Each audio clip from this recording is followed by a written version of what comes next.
In Chapter 11, we will explore the Edge Impulse platform, a leading MLOps platform for tiny ML applications.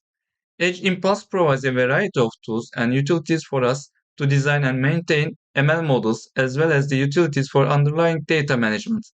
In the only example of this chapter, we will clone a sample project in the Edge Impulse platform to generate a keyword spotting model and integrate it into an application running on ESP32 S3 box slide.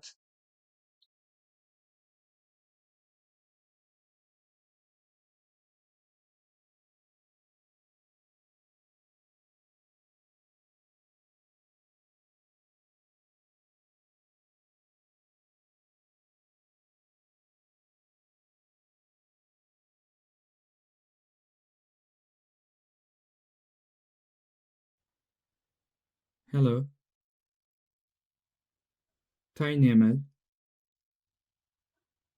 TinyML, hello, hello, TinyML, TinyML.